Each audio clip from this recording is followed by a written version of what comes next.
What's something you know is real, proven but still can't wrap your head around it? Your body is made up of trillions of cells and microbes that replicate and build the construction that is you. You do not control them directly in any capacity, but they are a part of you without being you. Yet they live their own life in there, ever tirelessly building, repairing and filtering. But what is you? Are you just an interface for all these individual cells to find and input building blocks for their survival? Would we be a more accurate term for what you are? Do cells even have their own self? Or is the you a separate entity entirely, simply being in charge of a small piece of nature for the time being? If so, where does that external self originate from? Who's really in charge here? The Banach-Tarski paradox. I'm a mathematician and I can prove it myself, but it still gives me a headache. The idea is that you can take a solid 3D ball, cut it into finitely many pieces, and then rearrange those pieces into two solid 3D balls of the same size. In fact, a similar proof can show that you can take a ball the size of a pea, cut it into finitely many pieces, and reassemble them into a ball the size of the sun, or any size you want. To be clear, we can't do this in real life. It only works on theoretical objects because the pieces you have to cut it into are so weird.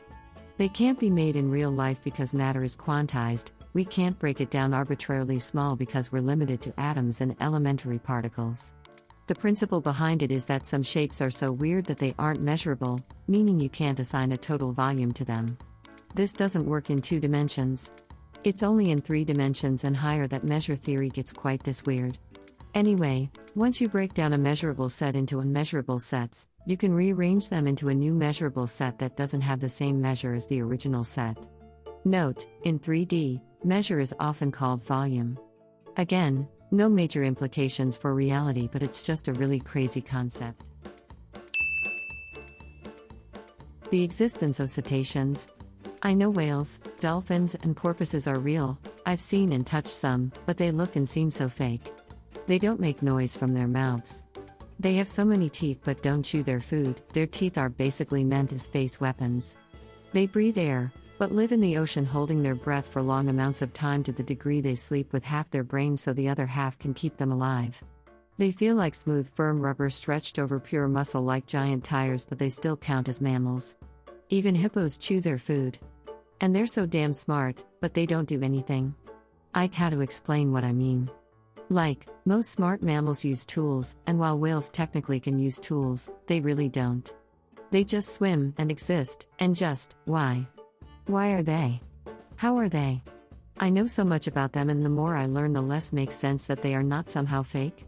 Have you seen a picture of a vaquita? They look like animatronics from Disney. If I was told cetaceans were actually alien creatures that evolved with Earth over millions of years, that would be more plausible to me. Why aren't they just fish? I just don't understand their existence. Something that always amazes me is when I drive through, say, small towns in America, and I think that I'm never going to meet any of the people in them, and they also have a life full of happiness, sadness, death emotions, like me, and I'm never going to know them, and there's all these people living lives like my own, and we're never going to meet. For some reason this always blows my mind. I know it's not as tech as some of the things that are mentioned here, but for me it's a simple thing, but it blows my mind. I think sometimes it makes me want to be kinder because you never know what someone's situation is. You look at all these people as you drive through a town going about their everyday life, and you will never know anything about any of them and their struggles. I don't know, it may sound stupid, I know, but that's how it makes me feel. That a genuinely disturbing number of YouTubers and streamers make content that are literally just undisclosed advertisements.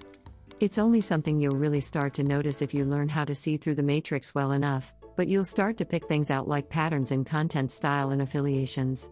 A new animation project might come out and it blows the fuck up in popularity, but when you look at it you just think that it was designed to be this way as a marketing ploy.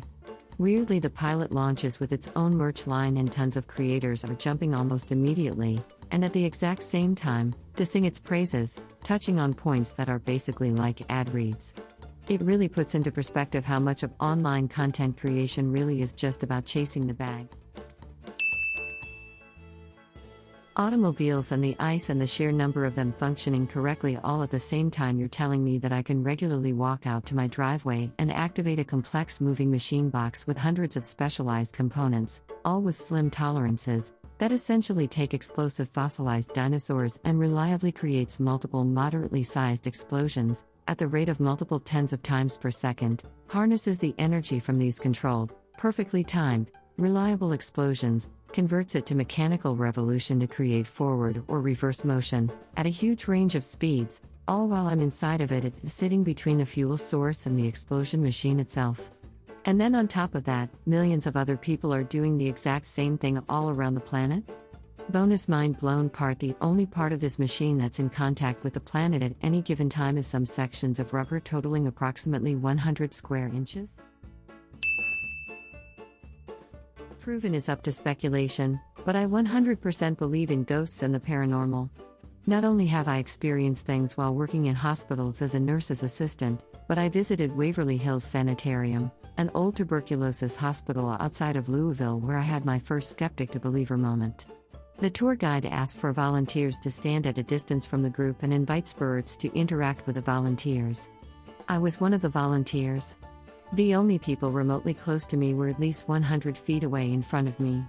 I heard footsteps come out of a room behind me, walk up to me, and I felt a very cold breeze. It was an unmistakable foot shuffling sound on the concrete floor. It was also super dark, and I saw an orb that was blacker than black fly past me moments after the footsteps.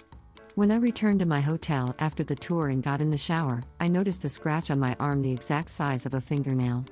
My arms were covered by a sweatshirt, and I didn't bump into anything or fall down or anything like that. I also didn't feel the scratch, which is very common for paranormal investigators.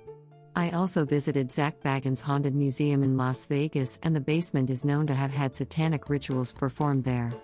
I walked into the room where this happened with a pentagram on the floor, and I physically felt that I was being pushed out of the room as I was starting to walk out the door. This experience, I'm willing to admit that it might be just my imagination or placebo or whatever, but I also could feel that the air was heavier in some areas and like it was hard to breathe. In the last hospital I worked in, there was one room in particular that was known for activity. Deaths weren't super common on that unit, but almost all of them happened in that room. I once had 3 patients in a row tell me they woke up in the middle of the night and saw someone standing at the foot of the bed, blinked, and then it was gone. They all chalked it up to their imagination or from being half asleep. I had at least 6 other patients say that, but over the course of a year and not consecutively like the 3 in a row.